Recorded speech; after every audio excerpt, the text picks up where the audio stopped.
Comme vous le savez, aujourd'hui, nous célébrons Pâques. Beaucoup connaissent la fête de Pâques comme l'occasion de passer un moment en famille. Mais en réalité, que signifie la Pâques? À l'origine, Pâques est la plus importante de toutes les fêtes chrétiennes citées dans le livre le plus lu au monde, la Bible. Au commencement, Dieu créa l'homme à son image et selon sa ressemblance et le plaça sur un territoire appelé la terre. Il vivait dans la présence de Dieu et était en communion avec lui dans un jardin qu'on appelait le Jardin d'Éden, un lieu où régnait justice, paix et joie. Mais cette harmonie prit fin lorsque l'homme désobéit à Dieu, ce qui causa la chute du reste de la création, c'est-à-dire de toute l'espèce humaine. Son geste eut pour conséquence un monde soumis au péché, à la mort, à la violence, aux maladies et à toutes sortes d'addictions. Pour sauver la terre du chaos et mettre fin à ce calvaire qui accablait les hommes, il fallait qu'une personne paye le prix pour sauver l'humanité. Alors Dieu descendit lui-même sur la terre en la personne de Jésus-Christ. En se sacrifiant à la croix, il nous a redonné ce que nous avions perdu, la vie éternelle, la santé, la paix, la joie.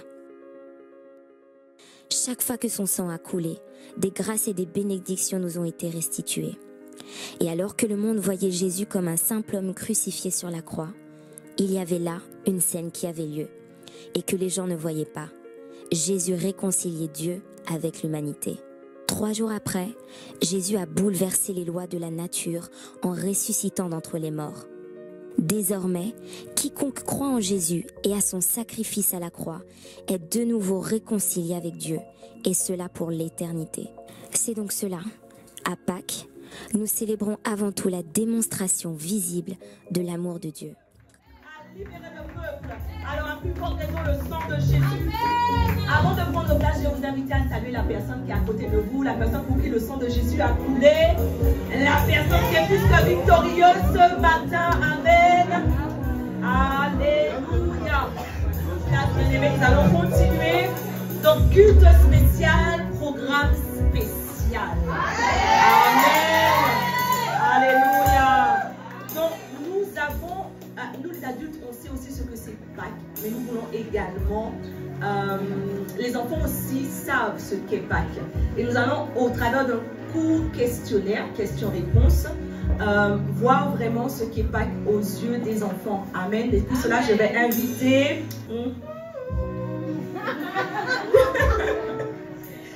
Alors, je vais inviter notre sœur, c'est notre sœur, mais c'est encore petite, elle fait partie de la bergerie. Amen. Sarah, à venir avec nous sur vos acclamations pour le Seigneur.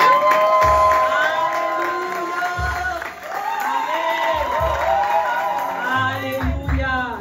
Donc, vos enfants, lorsqu'ils sont à l'école du dimanche, sachez que par la grâce de Dieu, par le Saint-Esprit, ils sont également enseignés sur la Pâques. Et Sarah va nous faire part de ce qu'ils ont partagé.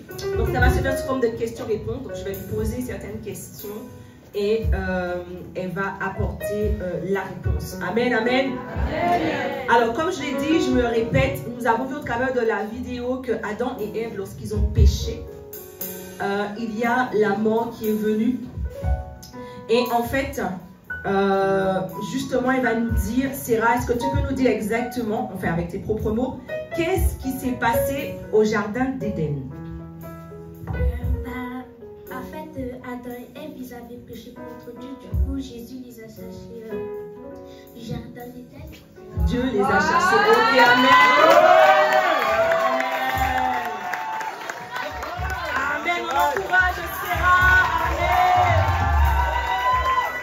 C'est pas tout le monde qui sait ce qui s'est passé au jardin d'Éden. Ils savent qu'Ève a mangé la pomme. Il y avait Adam. Mais l'acte qu'ils ont posé, en fait, ils ont péché. Et comme elle l'a dit, qu'est-ce que Dieu a fait pour cela? Parce que Dieu avait le plan de la rédemption. Dieu, il a tout prévu. Il a mis Adam et Ève dans la gestion du jardin. Malheureusement, Adam et Ève, ils ont péché. Et comme a dit Sarah, Dieu les a chassés du jardin. Donc là, on est dans l'Ancien Testament. Adam a péché. Toute l'humanité a péché au travers d'Adam. Il n'y a pas que Adam là-bas. Il y a plus de 3000 ans qui a péché. Adam nous a fait tous pécher. Et comme nous avons tous péché, donc on arrive au Nouveau Testament. Donc, qu'est-ce qui s'est passé au Nouveau Testament? Alors, qui est venu? Qui est venu nous sauver? Jésus. Amen. Alléluia. Amen, amen, amen. Et il est venu nous sauver. Il est venu nous sauver de quoi exactement? Du péché et de la mort. Alléluia. Jésus est venu te sauver. Jésus est venu me sauver du péché de la mort éternelle. Amen, amen, amen. Et Dieu a fait ça lorsqu'on passe de l'Ancien Testament au Nouveau Testament. Il y a un verset qui résume ces deux points-là qui est... C'est quoi le verset? Amen.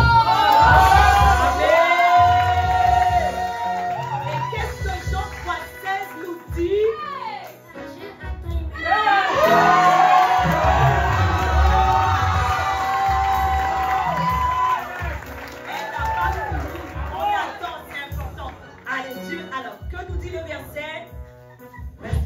Dieu a tant aimé le monde qui a donné son Fils unique, afin que quiconque en lui ne périsse pas, mais qui ait la vie éternelle.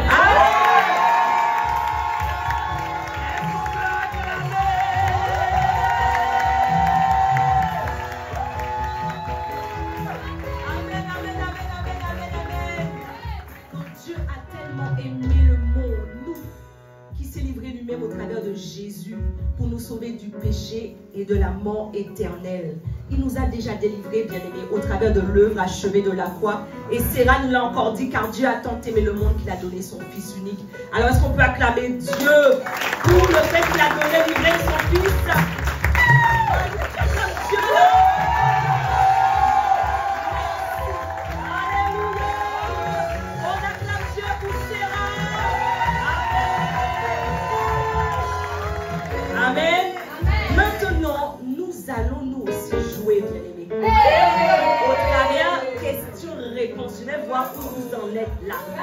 Qui connaît la Pâque exactement. Et pour cela, les téléphones sont nécessaires.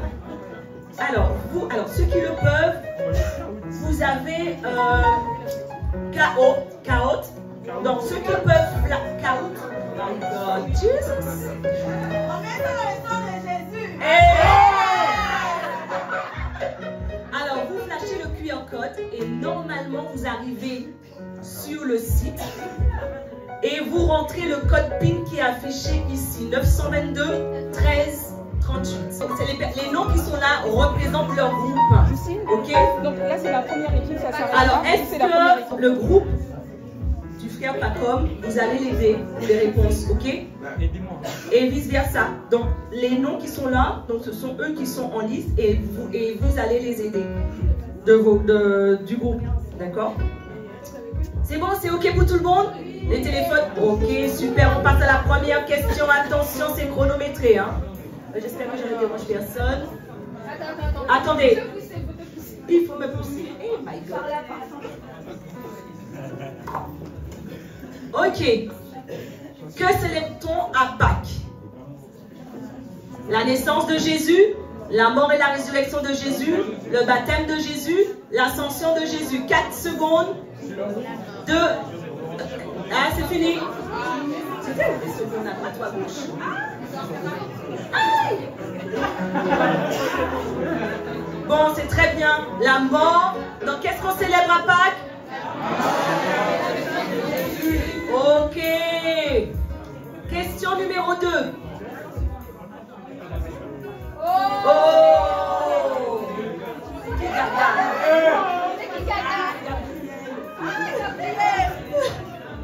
Gabriel est en tête, suivi de Karine Fleur, Son of God, MJP. Oui, où sont les autres? Ils ont disparu. Disqualifiés? Ok.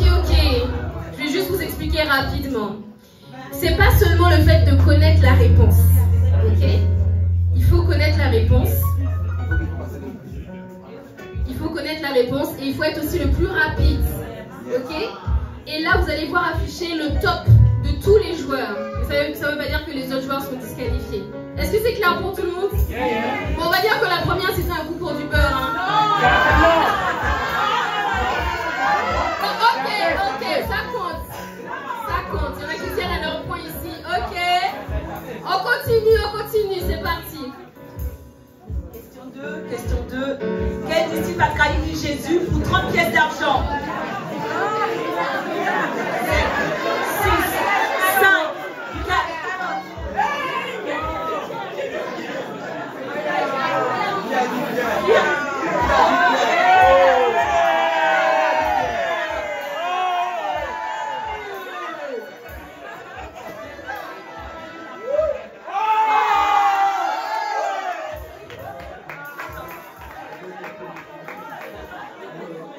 Est-ce que tout le monde, vous voyez bien l'écran?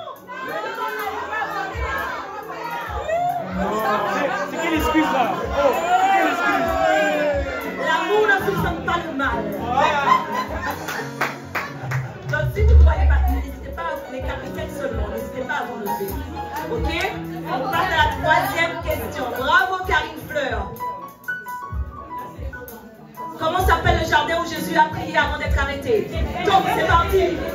Gethsemane, Nazareth, Bethléem, Golgotha.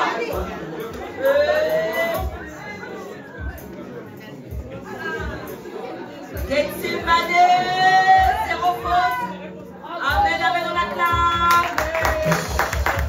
Alors le score, on va voir.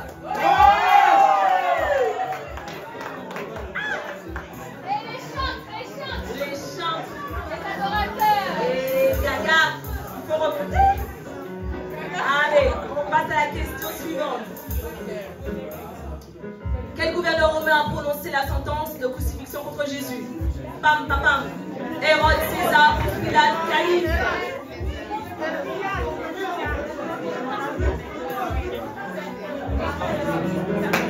Alors, on a Hérode.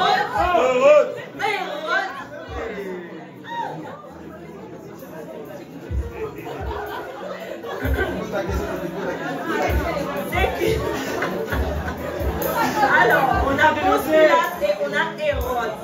Qui était Hérode?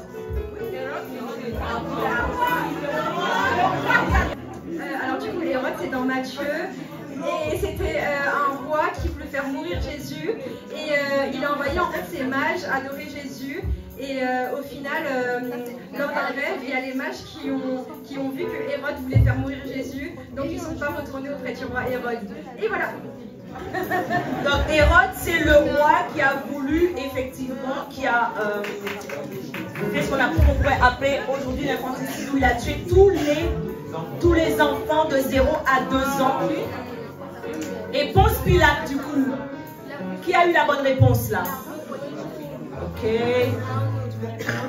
Ponce Pilate. Pourquoi tu as répondu Ponce Pilate? Parce que j'ai lu la Bible. Avance! Avance! Je sais, Ponce Pilate, c'était le gouverneur romain devant lequel les Juifs ont ramené Jésus. Et c'était pendant la Pâque, du coup, il me semble, si je ne fais pas de bêtises. Hein. Et en gros, il y avait.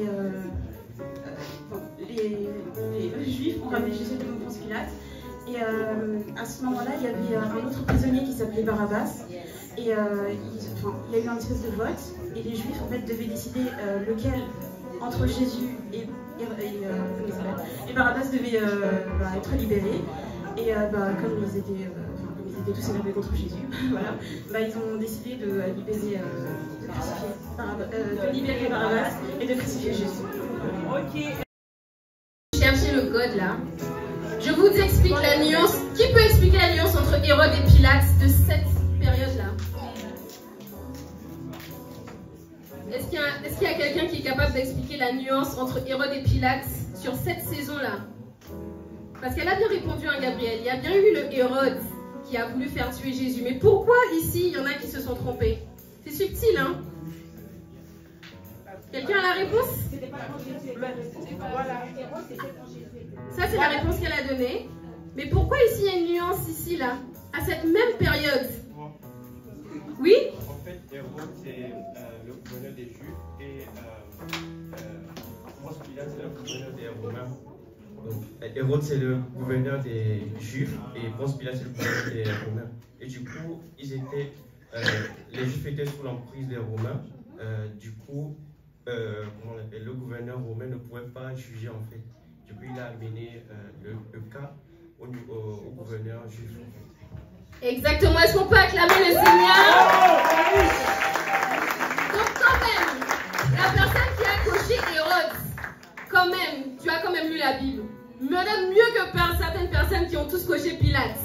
Parce que cette saison-là, il y avait aussi un Hérode. Pilate a voulu se laver les mains parce qu'il ne voulait pas crucifier Jésus. Il ne trouvait rien à lui cacher, à redire. Donc pour essayer de se débarrasser de ce crime, il a renvoyé Jésus-Christ à un autre pour qu'il puisse mener la sentence. Il s'appelait comment?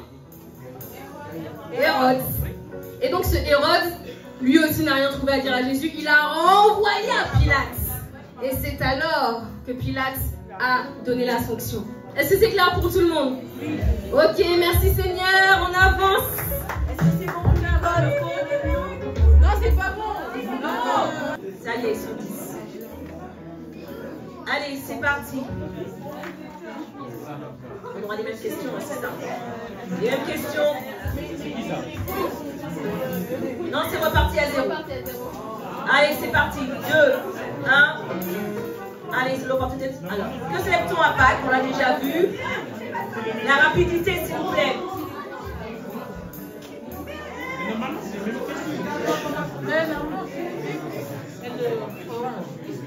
Allez, 10. La mort et la résurrection. Question suivante. Alors, quel disciple a trahi Jésus pour 30 pièces d'argent? Donc là, on l'a vu également. La rapidité de ceux qui étaient derrière là. Allez, question suivante. C'est Judas Iscariote. Troisième question. Le jardin où Jésus a prié, a été arrêté, pardon.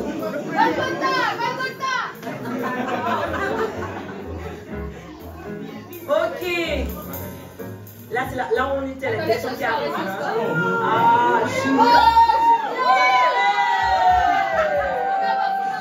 Allez. Alors, le gouverneur romain, on a vu la différence. Qui a donné la sentence. Ah.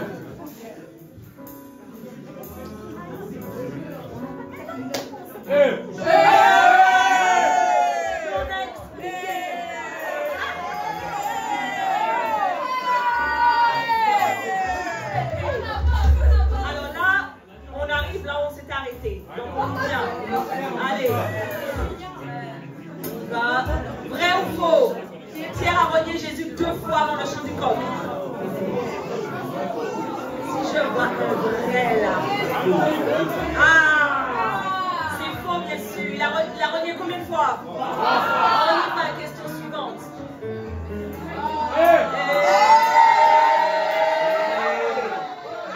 Allez. Quel signe a précédé la mort de Jésus sous la croix selon les évangiles? La croix? Quel signe a précédé la mort de Jésus sous la croix?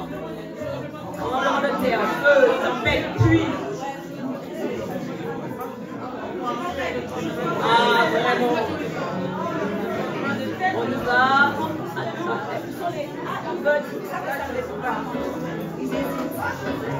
Alors.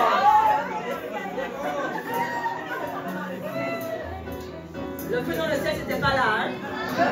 Suivant.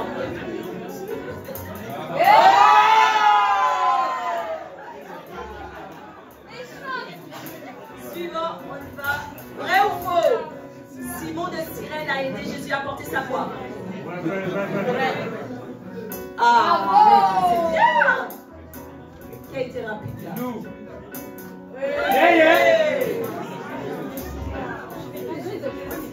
Allez, oui.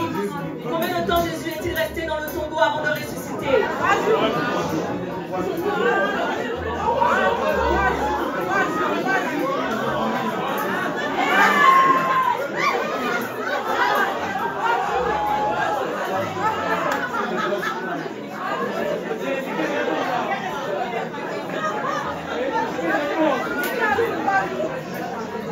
Jésus est resté combien de temps? 3 jours.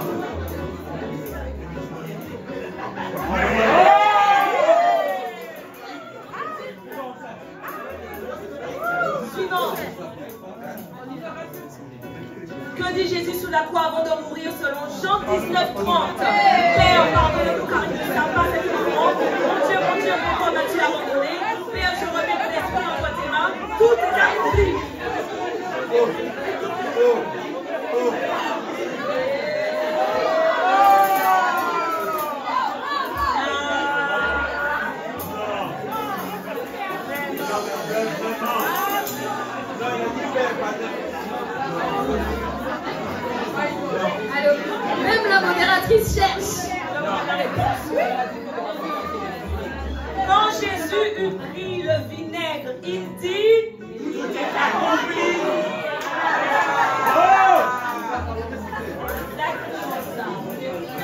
Mais pardonne-le, c'est avant ça.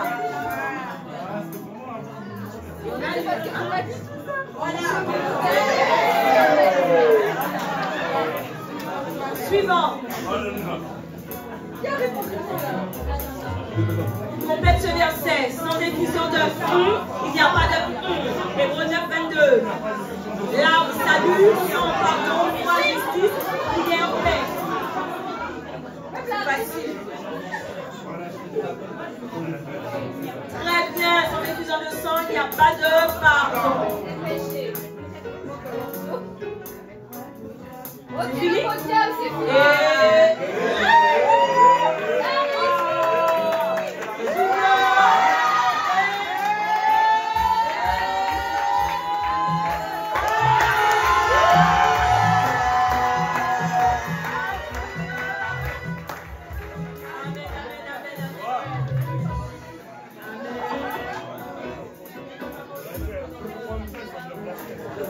Amen, amen. Bon, aujourd'hui, c'est un culte spécial. Vous savez quoi spécial? Alléluia. Aujourd'hui, c'est la Pâque. On célèbre la Pâque. C'est une fête dans le ciel. C'est une fête ici sur la terre. Amen. C'est plus que les œufs au chocolat. Voilà pourquoi aujourd'hui, on voulait marquer un culte spécial avec des moments spéciaux comme celui-ci. Et je suis vraiment très, très heureuse de voir que les personnes de Fontainebleau connaissent la parole de Dieu.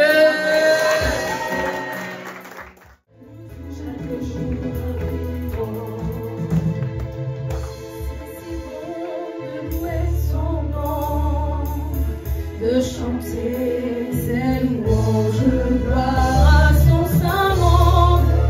Est-ce que tu peux te rendre compte des paroles qui sont en train de sortir de ta bouche? Oh, c'est si bon. Oh oui, c'est bon, Seigneur, de louer ton nom.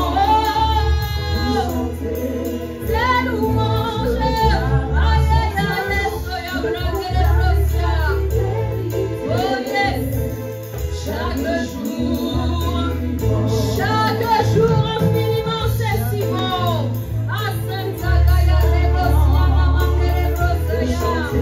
Oh, je parle à son salon de proclamer sa fidélité.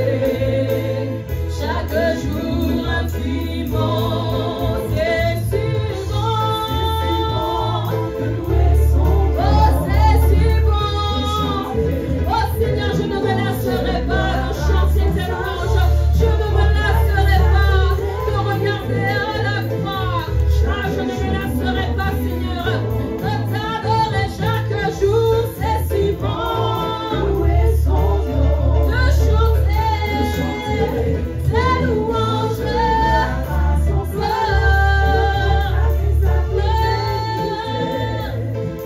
Chaque jour infiniment. La la la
aujourd'hui c'est le jour de ta résurrection. J'ai pas entendu, aujourd'hui c'est le jour de ta résurrection. Ce matin pendant la chaîne de prière, le Seigneur a parlé à travers un des conducteurs de prière. Aujourd'hui c'est le jour de ta résurrection. Alléluia. Amen, amen. Merci Seigneur. Vous pouvez prendre place. Merci encore pour l'adoration inspirée, imprévue. Amen. Aujourd'hui, on va faire une courte exhortation pour que nous soyons conscients que nous devons vivre la Pâque tous les jours. La Pâque, ce n'est pas seulement un seul jour. Amen. La Pâque, ce n'est pas seulement un seul jour. Ce n'est pas seulement le 20 avril 2025. Et puis tous les gens, le jour change en fonction du calendrier. La Pâque, ce n'est pas une fête du calendrier. La Pâque, ça se vit tous les jours. Mais est-ce que vous savez que c'est difficile d'être conscient de la Pâque tous les jours? On le sait, c'est simple, hein, à la façon qu'on a de réagir dans les moments de la vie de tous les jours. La réaction qu'on a dans la vie de tous les jours, nous tous, me first, moi la première, révèle le niveau de conscience qu'on a de la Pâque, de notre Pâque personnelle. Amen. Alors aujourd'hui, je vais revenir sur la fête de la Pâque versus vivre Pâque. Aujourd'hui, on va voir ça. Waouh, c'est stylé. Fêter Pâques versus vivre Pâques. Amen. L'objectif, c'est de vivre Pâques. Hein. Vous pouvez fêter Pâques avec vos familles, manger les œufs, peu importe, tout ça là, il n'y a pas de problème. Mais vivre Pâques pour un enfant de Dieu, ça c'est tous les jours. C'est avec moi tous les jours. On va aller dans Ésaïe 9, verset 6. Une prophétie qui a été faite des centaines et des centaines d'années avant que Jésus-Christ ne naisse. Car un enfant nous est né, un fils nous est donné, et la domination reposera sur son épaule. On l'appellera admirable, conseiller, Dieu puissant, Père éternel, prince de la paix. De qui on parle? Oh, j'aime ce nom. C'est comme du miel dans ta bouche. Jésus. Vous voyez dans ce verset, un enfant nous est né. L'enfant nous est né, ça c'est ce qu'il a vu, Ésaïe, des années, des centaines d'années avant la naissance de Jésus-Christ. Un enfant nous est né, si tu soulignes cette partie du verset dans ta Bible, papier que tu as, alléluia. Amen. Un enfant nous est né, ça correspond à quoi? Ça correspond à la nativité. Ok? Un fils nous est donné. C'est quoi ça? Un fils nous est donné. C'est Jean 3,16. Oh my God. Un enfant nous est né. La nativité, Noël. On lui a donné pareil un jour dans le calendrier pour commémorer, même si ce n'est pas le jour. Mais un fils nous est donné. Ça c'est la croix. Ça c'est Jésus. Ça c'est Dieu qui donne son fils. Ça c'est la croix. Est-ce que vous voyez la différence? Non, parce qu'on connaît beaucoup ce verset, hein, on le récite, mais on ne se rend pas compte. La nativité et la croix. La nativité et la croix. Là, aujourd'hui, on est sur la croix. Noël, c'est dans quelques mois. Alléluia. Peut-être qu'à Noël, je vais redonner le verset pour voir si vous vous rappelez. Moi-même, on verra si je me rappelle. Ok. Donc, célébrer la Pâque, c'est une bonne chose. C'est une bonne chose de se retrouver en famille. C'est une bonne chose de prendre un temps le lundi de Pâques avec ses amis, sa famille, de manger l'agneau. Hein? On mange de l'agneau à Pâques. Bizarre comme coïncidence. Ok, mais c'est encore mieux de vivre la Pâque. Et comme on a vu, comme vous allez le comprendre, vivre la Pâque, c'est pas seulement venir à l'église, c'est pas venir seulement chanter, c'est pas seulement faire la DCA. Hein, la DCA, vous êtes fous. C'est pas seulement prendre la Sainte Seine non plus. Ce matin, le Seigneur veut que nous puissions prendre conscience de ce qu'est la Pâque. Amen. Donc peut-être que c'est un message que tu entends chaque année, mais c'est pas grave. Il faut que tu l'entendes encore aujourd'hui. Amen. Moi-même, lorsque j'ai pris le temps sur le message, je me suis dit, Seigneur, c'est vrai. Vivre la Pâque au quotidien, tous les jours, quels que soient les challenges, les difficultés, les tempêtes qui arrivent, c'est un défi. Parce qu'il y a un truc à l'intérieur de nous qui s'appelle la chair. Il y a un truc à l'intérieur de nous qui s'appelle l'ouïe, l'odorat, le goûter, le toucher, et qui viennent nous faire oublier la Pâque. Alors que Pâque doit se vivre tous les jours. Sans la Pâque, c'est que la religion. Sans la Pâque, ce sont juste des prières vaines. Ton histoire n'a pas commencé par une prière. Est-ce que tu sais que ton histoire, enfant de Dieu, a commencé à ta Pâque? Est-ce que tu sais que toi, qui as accepté Jésus-Christ, le jour où tu as accepté Jésus-Christ, ce jour-là, c'est le jour de ta Pâque. Et à partir de ce jour-là, tous les jours, dis avec moi, tous les jours, tu dois vivre Pâques. Vous savez, j'aime bien, souvent je dis que le plus grand miracle, c'est même pas moi qui le dis. Je sais pas qui l'a dit en premier, mais en tout cas, ça m'a toujours marqué. On peut ressusciter les morts. Hein. La personne dit Amen. J'espère qu'avant que Jésus revienne, on va faire ça au moins une fois. Amen, merci. Okay. Guérir les malades. C'est bien, hein? Faire marcher les paralytiques. Que les yeux des aveugles n'aient voir. Oh, c'est magnifique.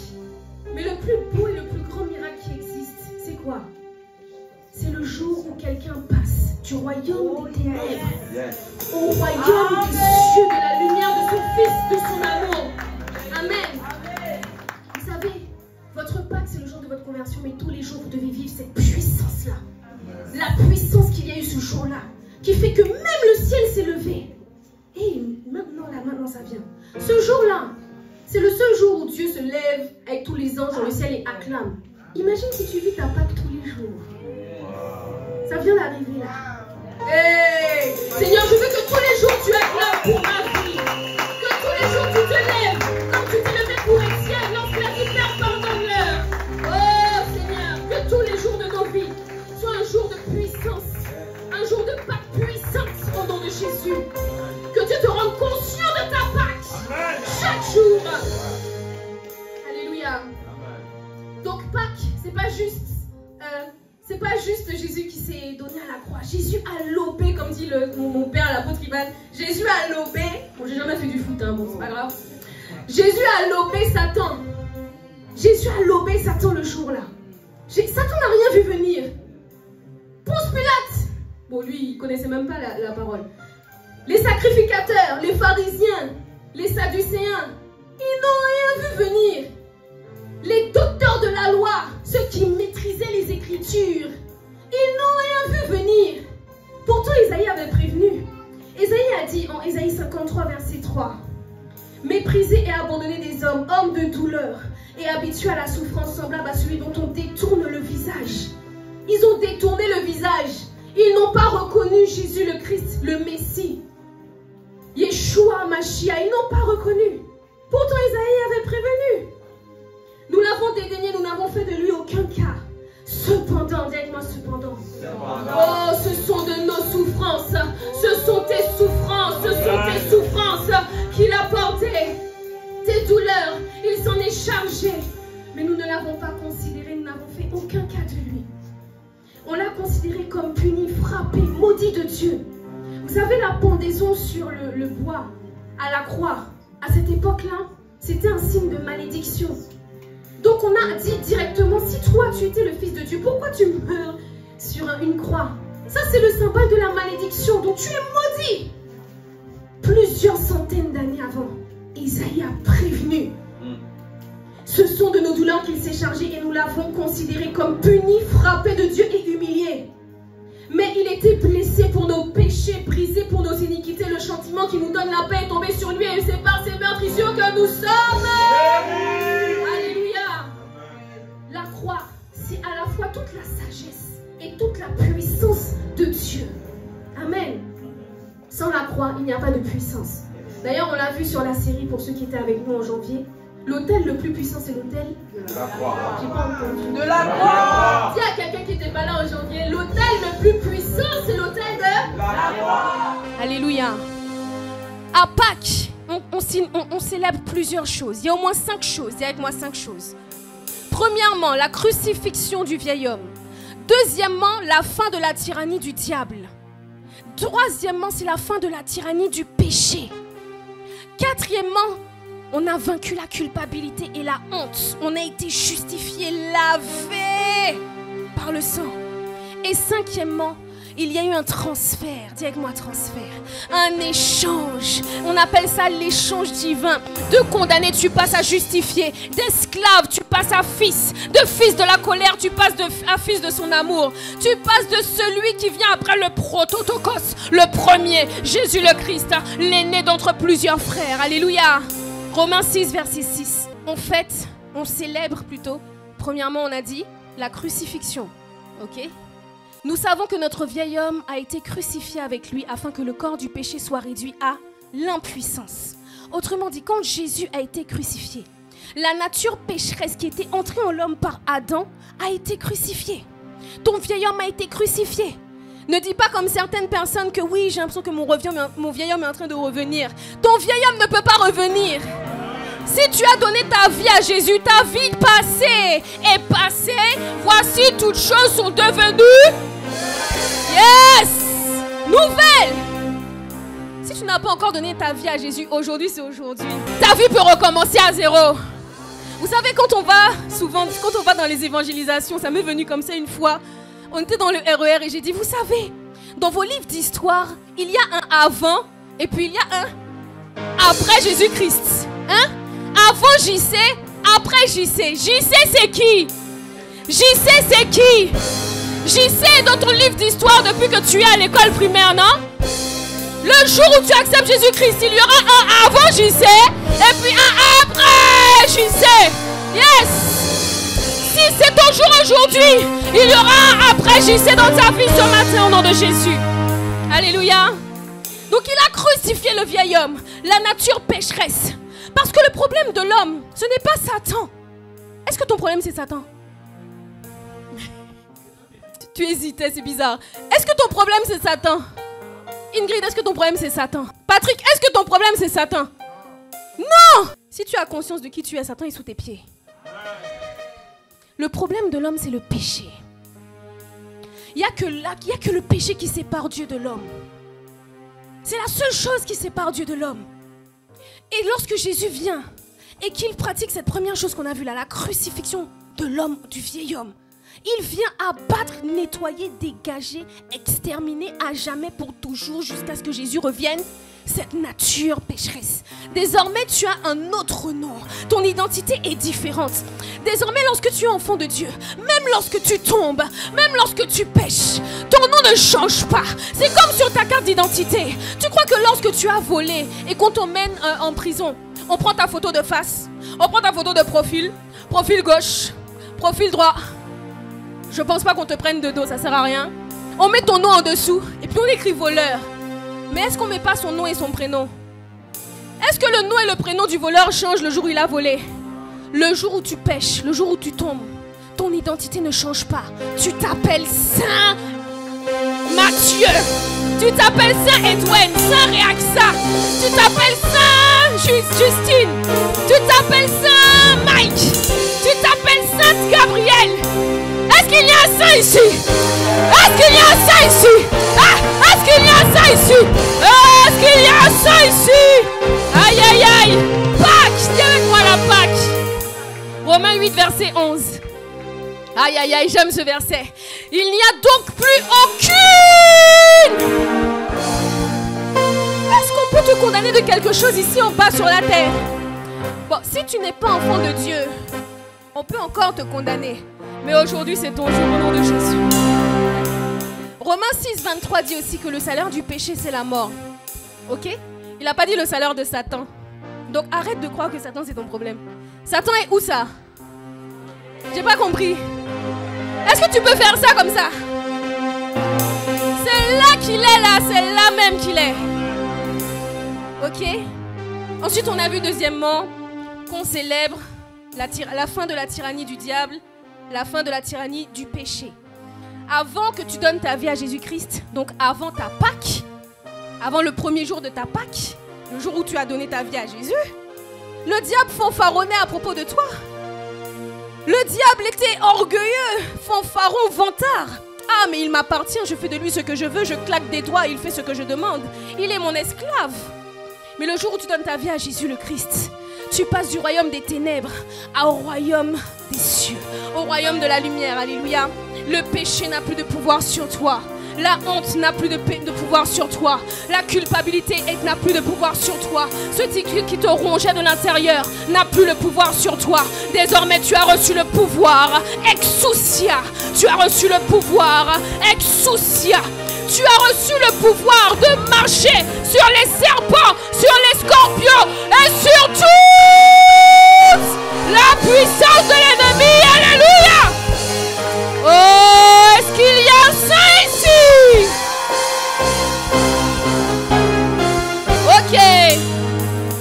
Deuxièmement, la croix.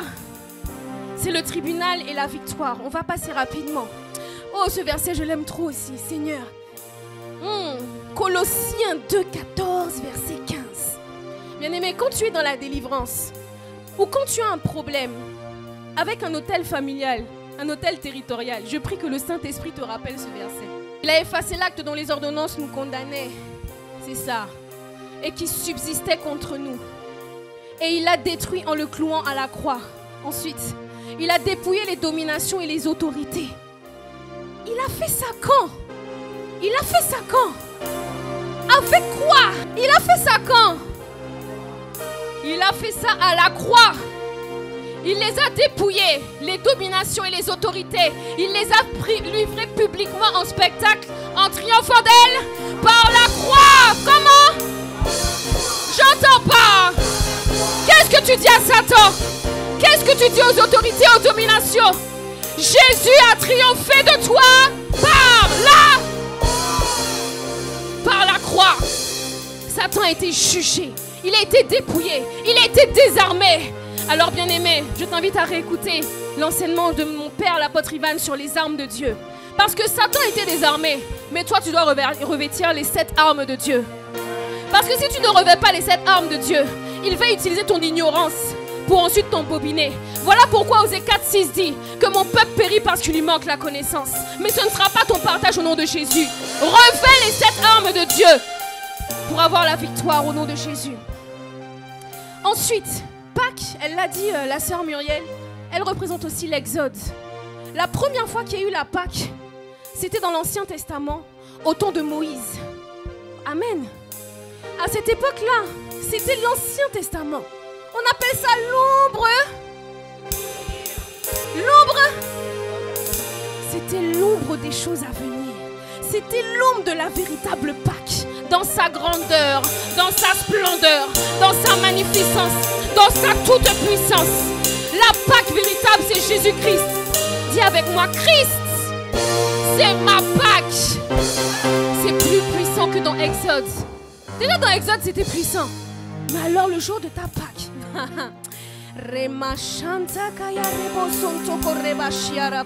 c'est à la croix que Jésus a dépeuplé le royaume des ténèbres. Colossiens 1, verset 13. Il nous a délivrés de la puissance des ténèbres et nous a transportés dans le royaume du Fils de son amour. Ce jour-là, à Pâques, à ta Pâques. S'il n'y avait pas eu Pâques, il n'y aurait eu aucune victoire sur la mort, aucune victoire sur le péché, aucune victoire sur Satan. Il n'y aurait eu aucune victoire n'eût été la Pâques. Mais Dieu,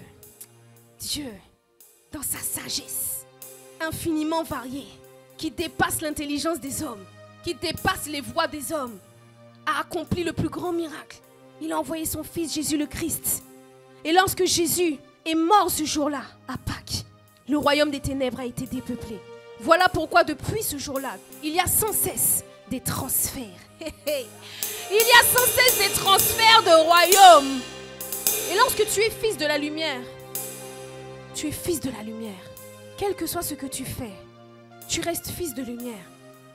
Quel que soit ce que tu fais, le nombre de fois où tu tombes, relève-toi. Dieu est un Père. Il ne te juge pas. D'ailleurs, il a même dit dans sa parole qu'il n'a pas envoyé Jésus-Christ pour nous juger, mais il a envoyé Jésus-Christ pour nous sauver.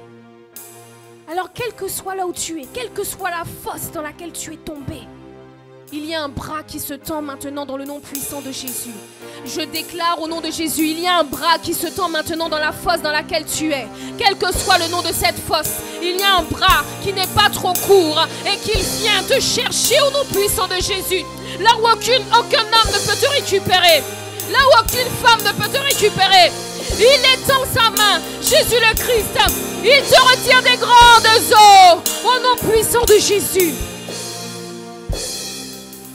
Amen. Ce que je viens de dire là, il s'est passé quelque chose dans la vie de quelqu'un. Vous savez, une fois, il y a longtemps, quand je suis tombée dans une fosse la première fois, je n'ai rien vu venir. Et puis la fosse s'est creusée, elle s'est creusée, jusqu'à ce que je quitte tout, l'église, que je commence à chercher d'autres dieux. Et à cette époque-là, j'étais jeune. J'avais 16 ans. Et j'ai erré dans le monde pendant très longtemps. Mais peu importe. Ce qui m'a marqué, c'est quand je suis revenue au Seigneur. Ma mère est venue me dire, donc 10 ans après, que quand je suis tombée dans la fosse ce jour-là, bon, je ne suis pas tombée dans un trou, dans une vraie fosse, hein, on parle d'une fosse spirituelle. Et en fait, ma mère m'a expliqué qu'il y a une femme dans l'église où on allait à l'époque qui lui a dit qu'elle a fait un songe. Et que dans ce songe-là, elle me voyait dans un trou profond. Et qu'il y avait plein de gens qui essayaient de faire une chaîne humaine pour me récupérer. Mais personne n'arrivait à me récupérer. Et les trucs me ramenaient encore plus vers le fond, vers le fond. Vous savez, il y a des cas de fosse. C'est pas les êtres humains. C'est pas... Vraiment, je vous assure. Il va envoyer son... ce matin-là, ce qui vient de se passer, il vient d'envoyer son bras. De la même manière qu'il m'a récupéré de la fosse. Il te récupère au nom de Jésus. Quel que soit le trou dans lequel tu étais tombé, où tu étais engloutiné, il te récupère. La Bible dit que son bras n'est pas trop court. Il te récupère au nom de Jésus. Il te récupère au nom de Jésus. Amen. Je vais couper encore le message. Dis coupe, coupe, coupe. Eh, vraiment. Ok. Vous savez, il n'y a que Jésus qui est digne d'être loué et d'adoré. Ça, c'est ce qu'on a vu également. Hébreux 10, versets 5 à 7. Tu n'as voulu ni sacrifice, ni offrande. Alors j'ai dit, me voici. Je viens pour faire ta volonté, ô Dieu. Vous savez, lorsque le Seigneur Jésus a dit ça, on avait posé une question dans le monde céleste, dans les cieux. On a dit, mais qui sera digne d'ouvrir le livre à 7 sceaux? Et qui pourra le lire? Il n'y a que Jésus. Dis avec moi Jésus. Ce n'était pas Saint Gabriel, ce n'était pas l'ange Michael, ce n'était pas l'ange Gabriel, hein? Ce n'était pas Saint Jean, ce n'était pas Saint Pierre. C'était qui? Il est le seul à être digne. Ce n'était pas Saint Antoine. C'était qui? C'était qui? Jésus le Christ. Il n'y a de salut en aucun autre que Jésus le Christ. Il est le chemin, la vérité. Et là, il n'y a de salut en aucun autre nom que le nom de Jésus le Christ. Alléluia. Il est le seul à être digne. Il est le seul à s'être livré. Aïe, aïe, aïe. Il y a autre chose qui me vient là. Vous savez, bien aimé, le parcours du ciel vers la terre, c'est un parcours qu'aucun être, ni dans les cieux, ni sur la terre, ni sous la terre, ni sous les mers, ni dans les forêts, ni dans les savanes, ni dans l'eau, ni dans tout l'univers. Il n'y a aucun être qui existe, quelle que soit sa stature, son ADN, son style, quel que soit qui il est, aucun être, je ne dis pas que les êtres humains, aucun être céleste, angélique, aucun être n'aime le chemin du ciel vers la terre. Ça n'existe pas. Par contre, de la terre vers le ciel, ça c'est la gloire. Voilà pourquoi nous on n'a pas peur de mourir quand on est en Christ. Hey, la mort, non, ça n'existe pas. C'est un sommeil. C'est un sommeil. Vous savez, j'ai perdu mon frère, j'étais très très jeune. Et lui, il était encore jeune. J'avais 13 ans, il avait 24. C'est ça, il avait 24 ans. Il devait se marier un mois après. Il est mort un mois avant son mariage. Il était en Christ. Vraiment en Christ, hein. Nous, on était un pied comme ça dans l'église. On ramenait nos petits copains à l'église. On rentrait après. Ouais, si. Mais lui, il était vraiment en Christ. Je ne sais même pas d'où il a... En tout cas, lui était vraiment converti. Il évangélisait toute la famille. Il évangélisait tous ses potes au lycée. Il organisait les conférences des jeunes de l'église à l'époque. Il ramenait les gars de son lycée, ses potes, il les ramenait dans les retraites de jeunes. Et puis il est mort à 24 ans, d'un accident. Il est parti pour aller chercher sa fiancée. Et puis il n'est jamais revenu. Ce jour-là, ma vie s'est effondrée. Parce que je n'ai pas eu un modèle de famille très équilibré. Le Seigneur a rétabli ma famille aujourd'hui. Mais à cette époque-là, ma famille était déséquilibrée. Donc mon seul repère, mon père, mon repère, on avait 9 ans d'écart, c'était mon grand frère. Ce jour-là, je suis morte avec lui. J'ai même déclaré à ma mère que je ne dépasserais pas l'âge de 24 ans parce que je ne voulais pas être plus vieille que mon frère dans l'éternité. Donc j'ai dit à ma mère À 24 ans, je ne suis plus sur cette terre. 24, c'est max. Donc de 13 jusqu'à 24 ans, ma mère a prié tous les jours que je ne me suicide pas. Esprit de dépression, de suicide, esprit de mort. Tout ça est rentré le jour où mon frère est mort. Et quand j'ai donné ma vie à Jésus-Christ, j'arrive à un pacte sans chrétien. Et puis il y a une formation qu'on appelle le PCNC. Je fais la formation qui s'appelle le PCNC. Est-ce qu'il y a des gens du PCNC ici? Mon gars, mon frère, mon ami, il faut faire le PCNC. Je pensais que je connaissais Jésus, je pensais que je connaissais l'évangile. Parce que j'ai grandi dedans. J'ai grandi dedans.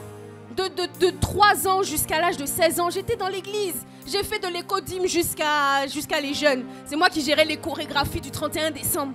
Je servais Dieu. J'ai retrouvé ma Bible. C'est écrit Gaël, 7 ans. Mon verset préféré, c'était 1 Corinthiens 13 avec l'écriture bizarre là de 7 ans. Donc c'est pour vous dire. Mais ce jour-là, le jour où mon frère est mort, ce jour-là, je suis morte. Spirituellement, physiquement, émotionnellement, morte. Et quand je fais le PCNC, dis avec moi le PCNC. Moi, quand je suis arrivée ici, je me dis, oh, j'ai pas besoin de faire le PCNC. J'ai fait l'évangile de 3 ans jusqu'à 16 ans, je connais. Et donc, j'arrive au PCNC. Et puis un jour, le formateur change un des cours. Il dit, j'ai reçu que je dois vous diffuser une vidéo. Vous devez prier pour vos formateurs. Il diffuse une vidéo de l'apôtre Ivan qui parle de la mort, etc. et de l'expérience de quelqu'un qui est mort, qui est parti au ciel parce qu'elle était morte d'une maladie grave. Son corps était déjà... Elle est morte, elle monte au ciel. Et là, elle voit la gloire. Elle voit Jésus le Christ.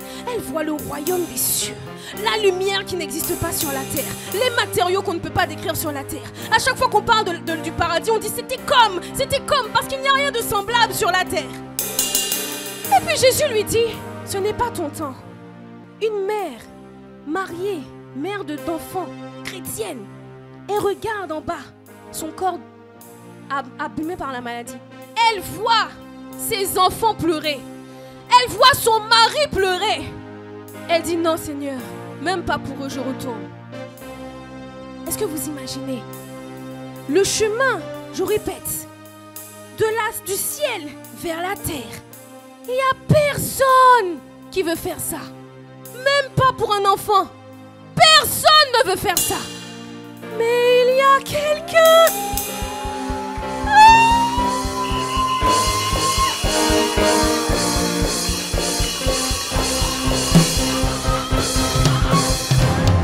Une seule personne, depuis le commencement des commencements, il est le seul, il est le seul. Satan a été envoyé sur la terre, pour lui c'était un jugement. Les démons étaient envoyés sur la terre, pour eux c'était un jugement. Mais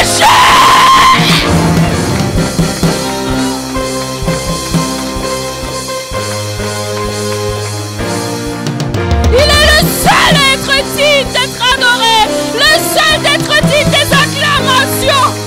Oh.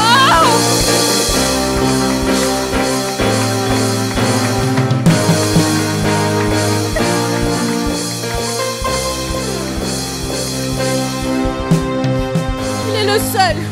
Oh my God. Personne d'autre ne mérite la gloire, la louange. Il n'y a aucun saint. Il n'y a aucun Bouddha, aucun Krishna. Non, non, non, non. Ils sont tous dans la tombe. Mais il y en a un qui est mort. Et il est ressuscité le 3e jour. Il est le seul à avoir accepté de faire le chemin du ciel, de la divinité, de la royauté, à l'esclave humain. Il est le seul. Oh Jésus. Voilà pourquoi la Bible dit qu'il a le nom qui est élevé au-dessus de tous les autres noms. Au-dessus de tous les autres noms. Alléluia. Et ce jour-là, au PCNC, le Seigneur m'a ouvert les yeux. J'ai eu une vision de mon frère au ciel. Après je pense que le deuil a duré au moins 12 ou 13 ans. De deuil, tous les jours. Ça veut dire que pendant toute cette période, on ne pouvait même pas prononcer son nom, Manuel. Je ne pouvais même pas parler de lui. Il y a des gens qui me connaissaient depuis 10 ans, qui ne savaient pas que j'avais eu un frère. C'était une douleur tellement insupportable que je ne pouvais rien. Les gens ne savaient pas. Mais ce jour-là, J'ai fait le deuil ce jour-là. J'ai vu mon frère au ciel. Et j'ai compris l'espérance que nous on a en Jésus-Christ. Il n'y a rien qui... Oh my God. Si tu as peur de la mort aujourd'hui, ça s'arrête. La mort n'est qu'un commencement. Le commencement de la vie véritable, glorieuse avec Jésus le Christ. Voilà pourquoi la Pâque, c'est aussi la fin de la peur de la mort. Jean 11, verset 25. Je suis la résurrection et la vie. Celui qui croit en moi vivra, même si tu vivras, même si ton corps de terre la meurt, tu vivras. La mort ne peut pas t'enchaîner. Oh mort, où est ta puissance? Où est ton aiguillon? La mort n'a plus d'emprise sur ceux qui ont donné leur vie à Jésus le Christ. Voilà pourquoi un chrétien ne parle pas de mort, il parle de départ. Voilà pourquoi les chrétiens n'écrivent pas RIP, Rest in Peace. Non, ça n'existe pas. Si tu es mort en Christ, tu es dans... Il n'y a pas d'équivalent. RIP n'existe pas en Christ. Mourir n'existe. Ce mot, ce vocabulaire, c'est juste pour le corps de chair. Mais qui es-tu? Est-ce que tu es cette enveloppe de chair? Non. Tu es qui? Tu es l'esprit. Tu es un esprit. Alléluia. La Pâque, ce jour-là, il y a eu un échange divin. Il y a quelque chose de puissant que j'ai découvert hier soir. Je vais finir avec ça. Vous savez, à chaque fois qu'on prend la Sainte Seine le dimanche, on est en train de commémorer la Pâque. Parce que la Sainte Seine, si tu ne le sais pas encore, tu le découvriras en lisant les évangiles. La Sainte Seine, c'est Jésus qui l'a instituée et qui a dit de le faire jusqu'à ce qu'il revienne, en commémoration de ce qu'il a fait. Amen. Donc à chaque fois que tu prends la Sainte Seine, tu annonces la mort du Seigneur jusqu'à ce qu'il revienne. On voit ça dans 1 Corinthiens 11, verset 26. Chaque fois que vous mangez ce pain, tu peux me passer le truc là, s'il te plaît. Chaque fois que tu manges, pour ceux qui sont baptisés, à chaque fois que tu manges le petit pain là, et que tu bois le petit jus là, le petit liquide, tu annonces la mort du Seigneur jusqu'à ce qu'il revienne. Mais attention, dis avec moi, attention. Il ne faut pas prendre la Sainte Seine de manière rituelle, religieuse, comme si c'était un geste qu'on fait tous les dimanches, ou tous les premiers dimanches du mois, comme c'est ici à Fontainebleau, on le fait le premier dimanche du mois, comme à Brazza, alléluia. C'est pas grave si t'as pas la référence. Et il dit, en fait, prendre la Sainte Seine, c'est pas juste un geste. Prendre la Sainte Seine, c'est un signe de purification. C'est une façon qu'on a d'enlever ce qu'on appelle le levain. Le levain, c'est quoi?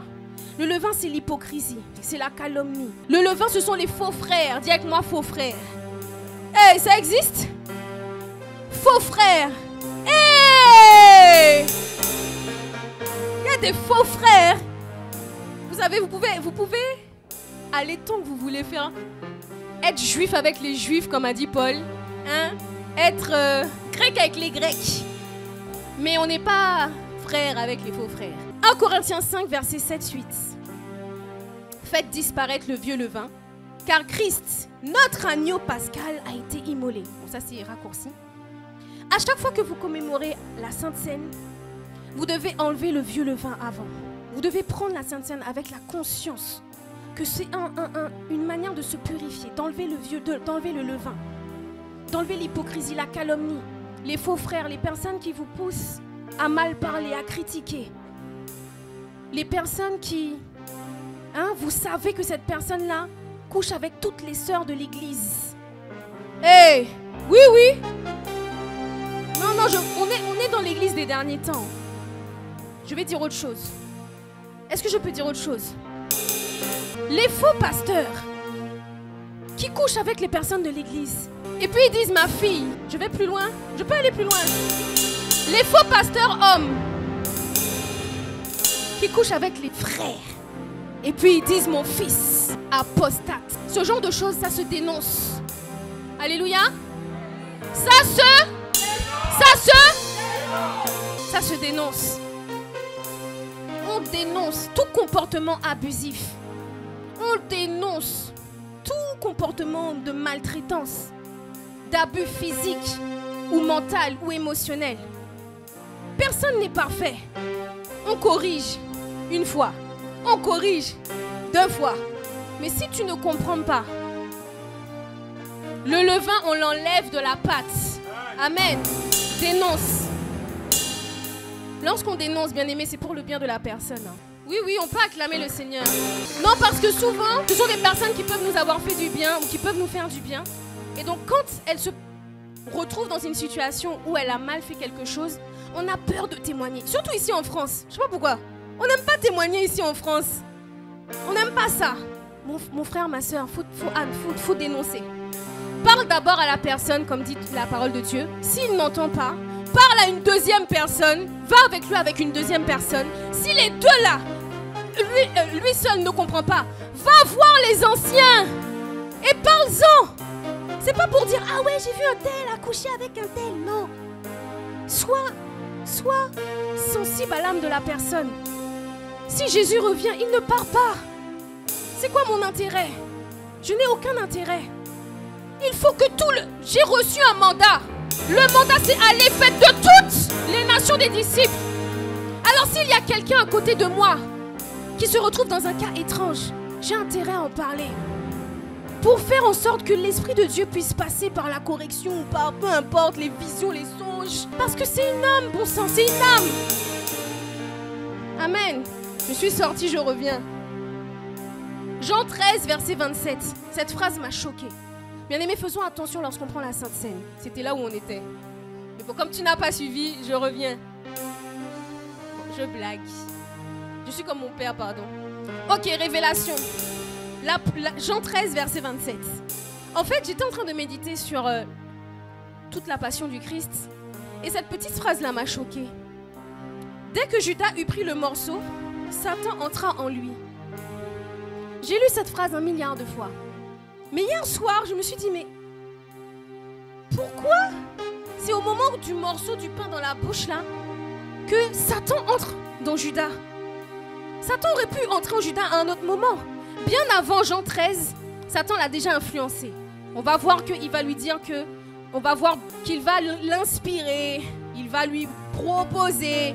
Et puis, Judas va concevoir l'idée de trahir Jésus. Mais Jean 13.27, c'est là, à ce moment-là, que le non-retour se fait. Pourquoi? Dis avec moi pourquoi. Premièrement, il y a quelque chose de puissant dans la Sainte Seine. Dans la tradition juive, lorsque quelqu'un prend un bout de pain et le met dans la bouche de quelqu'un, pour nous, ça ne veut rien dire ici en France. Hein. Moi, je t'ai juste mis un bout de pain dans la bouche. Mais j'ai rencontré un juif messianique. Il m'a dit, vous n'avez pas compris. Quand moi, juif, je prends un bout de pain et je le mets dans la bouche de mon frère, je suis en train de lui dire, je t'aime. Je suis en train de lui dire, tu es mon ami. Donc quand Jésus fait cet acte-là, Judas, en tant que juif, il sait ce que ça veut dire. Donc lorsqu'il offre ce morceau de pain à Judas, il lui dit, je t'aime.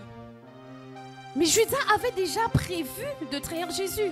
Il avait déjà fait son plan même. Dis avec moi, avance. Ce jour-là, à ce moment-là, le moment de ce verset, c'est là que Jésus institue la Pâque. Et il va y avoir 2 types de personnes. Il va y avoir Judas, et la catégorie de Judas, et puis il va y avoir la catégorie des disciples. Dis avec moi, je suis disciple. La catégorie des gens de Judas. Jésus donne le pain à Judas. Mais Judas décide de rejeter son amour. Judas décide de rejeter la communion, de refuser l'amitié. Ce jour-là, lorsqu'il reçoit le pain, il décide dans son cœur qu'il ne veut pas se repentir. Il reste ferme.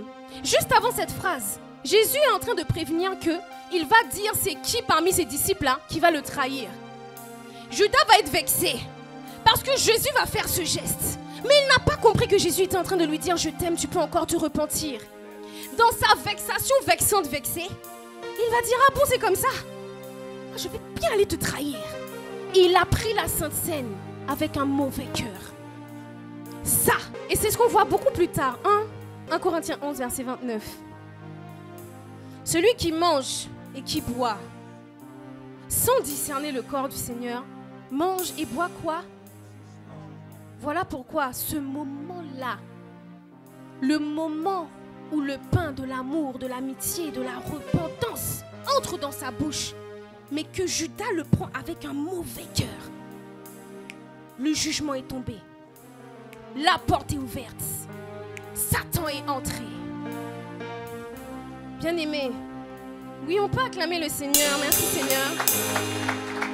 Ça veut dire que ce n'est pas la Sainte Seine qui sauve. Ce n'est pas la Sainte Seine qui te purifie. Ce n'est pas la Sainte Seine. C'est le cœur avec lequel tu le prends. On ne te demande pas d'être parfait. Je ne suis pas parfaite. Mais le moment où je prends la Sainte Seine, je réfléchis quand même. Je me dis, Seigneur, attends. Seigneur, attends. Est-ce que je suis saint devant toi? Est-ce que je suis irréprochable devant toi?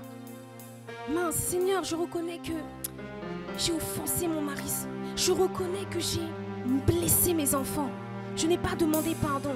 Je reconnais que j'ai mal parlé de ce pasteur à la sœur. Et puis depuis là, la sœur n'aime pas le pasteur. Quel est l'état de ton cœur quand tu prends la Sainte Seine? Bien-aimé, je prie juste qu'on soit conscient. On commémore la Pâque.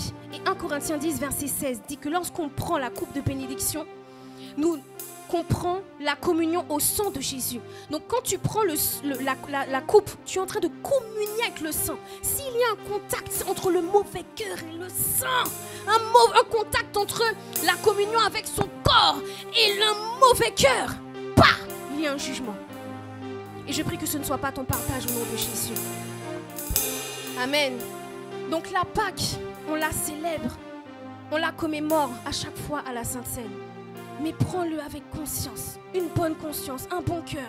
Parce que ce n'est pas l'acte extérieur qui est intéressant, ça c'est religieux. Hein, c'est comme si c'est quelqu'un qui se baptise sans avoir aucune idée de c'est quoi le baptême. Ce jour-là, il a juste pris un bain sans savon. Alléluia. Hein?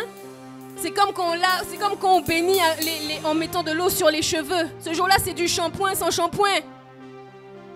Il faut être conscient des choses qu'on fait, c'est spirituel. Faisons attention à nos cœurs.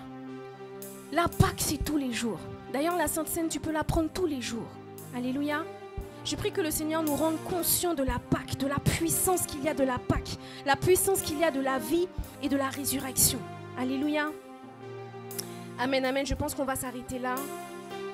Je pense qu'on va s'arrêter ici.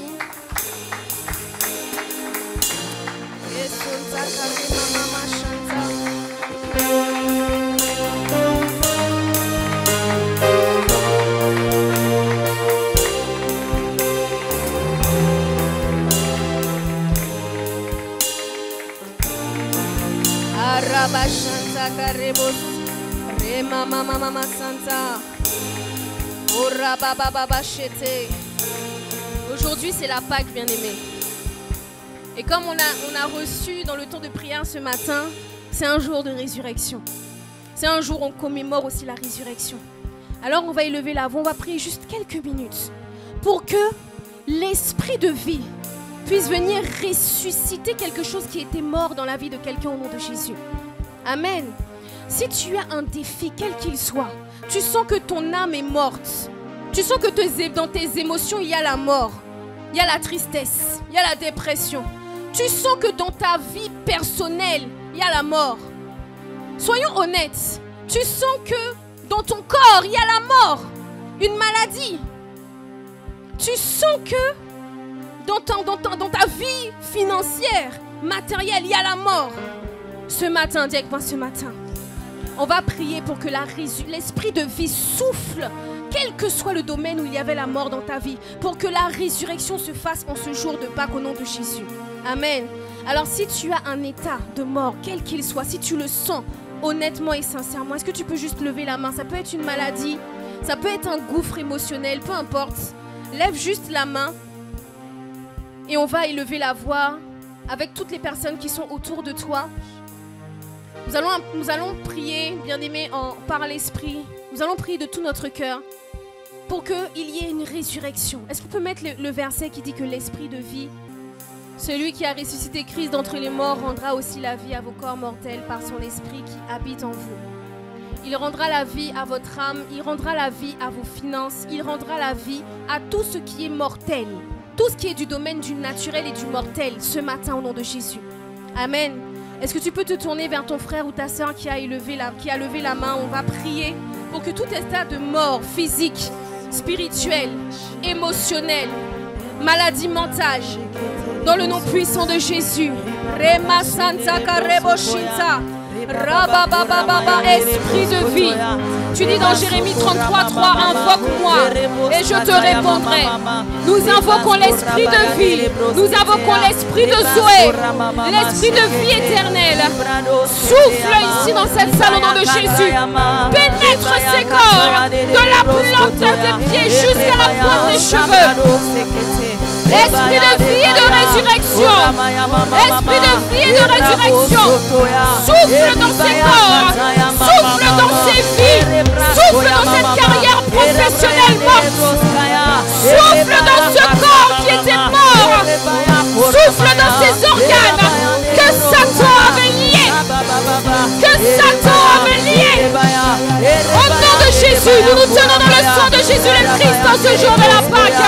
Et sous la couverture du 24 à nous déclarons, esprit de mort, toi qui tenais les entrailles de ma sœur, toi qui avais signé un acte avec ses aïeux, nous déclarons que cet acte est effacé ce matin au nom de Jésus. Acte dans les ordonnances, condamner les entrailles de ma sœur, tu es effacé au nom de Jésus.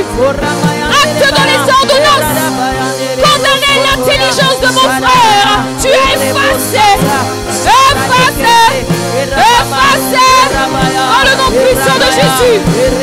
Acte dans les ordonnances, retenez l'âme de ma soeur dans une prison, je t'efface, tu es effacé au nom de Jésus. Esprit de vie, esprit de résurrection,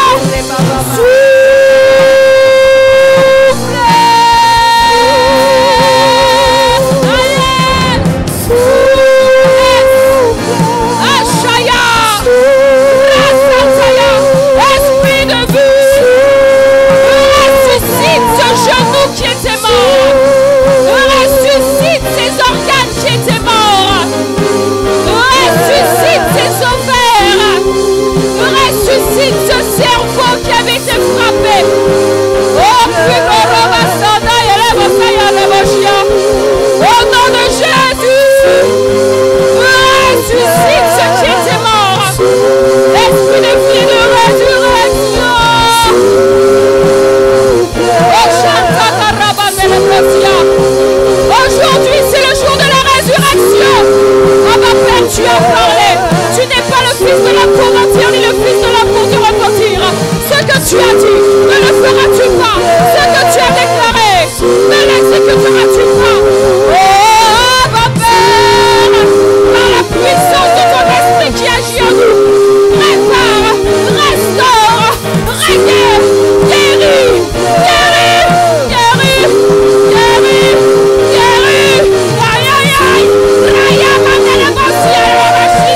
J'ai demandé à Dieu de restaurer ma vie de prière. Et je crois qu'il a fait. Je crois aussi qu'il m'a guéri parce que j'étais malade et j'ai été opérée de mon œil parce que j'avais la cataracte suite à un trauma.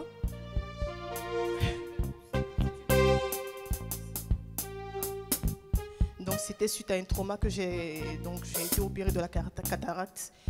Et là, j'ai prié et je reçois la guérison parce que suite à l'opération, il y avait du coup la correction à faire de mon œil. Et là, je crois que Jésus, par sa résurrection, il m'a guéri et il a restauré aussi ma vie de prière. Amen, amen. Merci Zoé. Amen. Ils l'ont vaincu à cause du sang et de la parole de leur témoignage. Zoé, tu reçois une vie de prière à la Ivan Castanou au nom de Jésus. Si tu croyais que Ivan Castanou priait beaucoup, si tu croyais qu'il avait une koinonia, une intimité avec le Saint-Esprit, tu découvres c'est quoi cette semaine au nom de Jésus. Amen. Est-ce qu'on peut acclamer le Seigneur? On écoute notre sœur Ingrid. Alléluia. Désolée. Ah oui, pardon, Ingrid. Bonjour. Alors, je vais témoigner, c'est pas grand-chose, mais je rends gloire au Dieu parce que j'étais très oppressée. Bon, déjà, j'essaie de revenir dans le Seigneur, donc c'est pas évident parce qu'il faut oublier les mauvaises habitudes et tout. Puis moi, je suis quelqu'un qui n'a pas du tout confiance en moi. J'ai la foi pour les autres, pas pour moi, en général. Donc quand je vais parler aux gens, j'aurai la foi, il n'y a pas de problème. Mais pour moi, pour mon salut.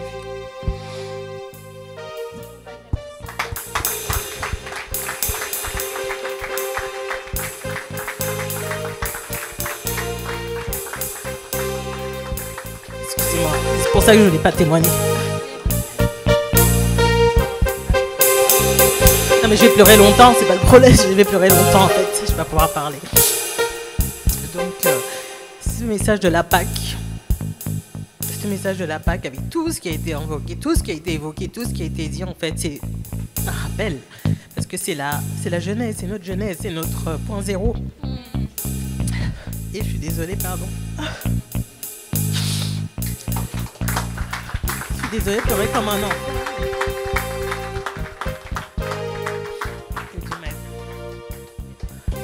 Non, mais plein de choses. Plein de choses. Non, mais déjà, depuis... Alors, ça fait longtemps, moi, j'ai accepté Jésus il y a longtemps. Aujourd'hui, j'ai 47 ans, mais ces messages me touchent beaucoup. C'est du lait, en fait. Hein. C'est des vitamines dont on a besoin dès le départ. Et je ne les ai toujours pas assimilées. Je les avais toujours pas assimilées. Mais aujourd'hui, il y a un truc. La Pâque, je tiens jamais compte de la Pâque. C'est-à-dire que quand la date arrive, mes copines me disent « Mais tu connais pas la Pâque ?» Je dis « Ah si, la Pâque, je connais. Je connais. Mais je ne prenais pas attention. » Mais qui est ce message aujourd'hui? C'est vraiment un message du Seigneur. C'est vraiment une inspiration. Et ce matin, je me suis mise à dire, mais moi aussi, qu'est-ce que je vais dire de la Pâque, en fait? Qu'est-ce que je peux dire aux gens? Si on me demande la Pâque, si les païens, les cathos me demandent, est-ce que toi tu connais la Pâque? Mais qu'est-ce que je vais leur dire, en fait? J'ai dit, mais qu'est-ce que moi-même j'ai compris pour moi de la Pâque? Qu'est-ce que j'ai réalisé? Et puis j'ai commencé à...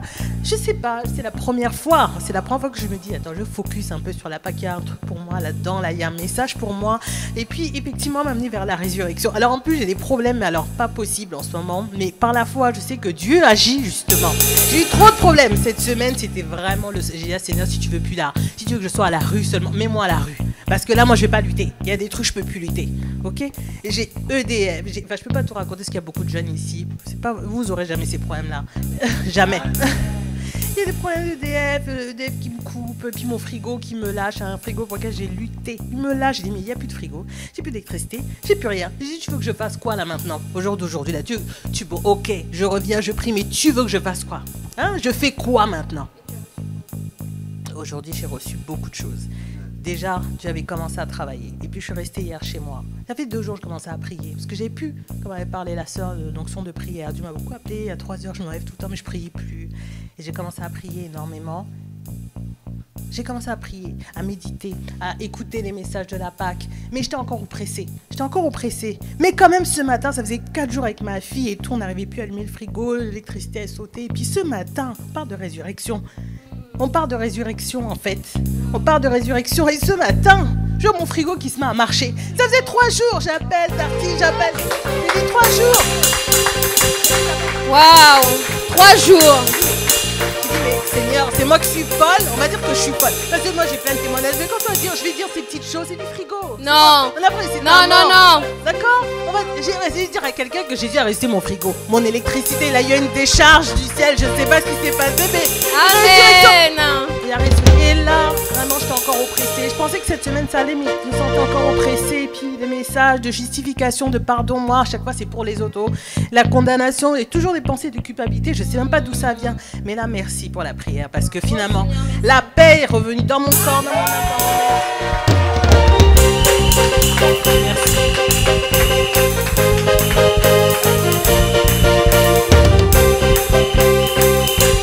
Amen. On prend. Ok, 2 derniers témoignages. Rapidement. Oui, bonjour à tous. Bon, merci, c'est pas facile Seigneur. De venir devant vous. J'avais déjà d'autres témoignages bien avant, mais bon, je demande pardon à Dieu, je ne les ai pas donnés. Mais pour aujourd'hui, le Seigneur a vraiment restauré mon cœur. Tout ce que notre servante de Dieu a nommé me concernait, et je confesse qu'effectivement, je verrai ces choses-là s'accomplir. Le Seigneur sait de quoi je parle, que ce soit les fausses, que ce soit... On parle aussi d'infirmité émotionnelle, des choses comme ça. Le Seigneur va restaurer, il va faire. Vraiment, il s'est saisi vraiment de moi.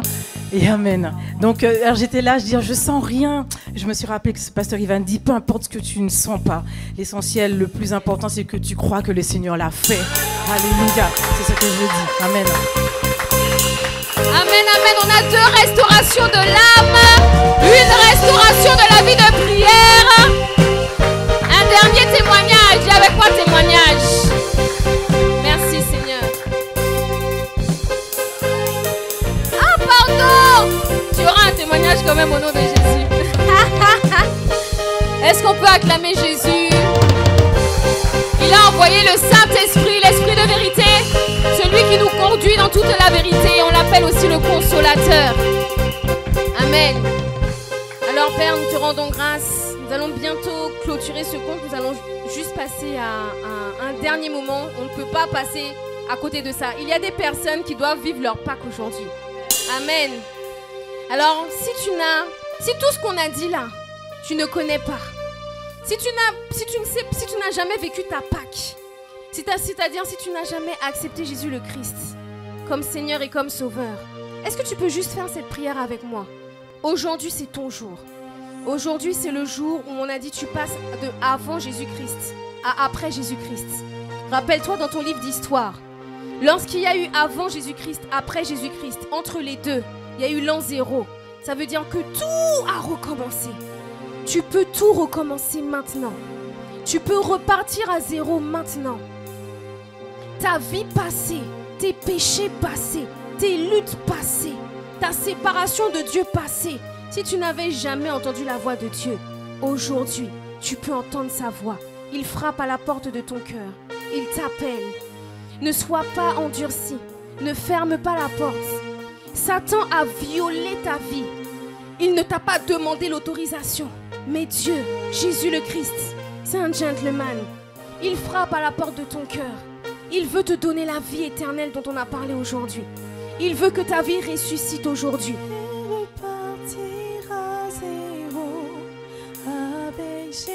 Tu peux tout recommencer maintenant. C'est aussi simple qu'une seule petite prière. Alors tu vas faire cette prière avec moi et avec toute l'église. Tu vas répéter après moi au nom de Jésus. Père, j'ai entendu ta parole. Aujourd'hui, je veux vivre la Pâque. Je veux passer de avant Jésus-Christ à après Jésus-Christ. Je veux passer des ténèbres, de la douleur, des mensonges, de la tromperie, à la lumière, à la vie, à la paix, à l'amour, à la joie, à l'audace, au courage éternel.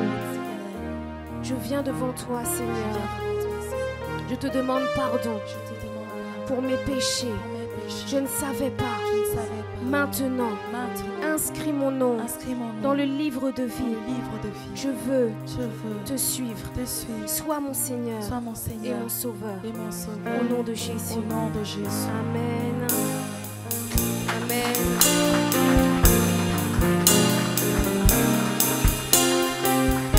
Bien-aimé, si c'est la première fois ou la énième fois que tu fais cette prière, moi personnellement je l'ai faite plusieurs fois. Jusqu'à ce qu'un jour vraiment je me sente vraiment concernée par cet appel. Et ce jour-là je me suis avancée, comme je vais te demander si tu es là et que c'est la première fois de juste lever la main déjà. Est-ce que tu peux juste lever la main? Si c'est la première fois que tu fais cette prière, si tu viens de recevoir Jésus-Christ maintenant, aujourd'hui, alors est-ce que tu peux lever la main? On va prier pour toi. On va prier pour toi.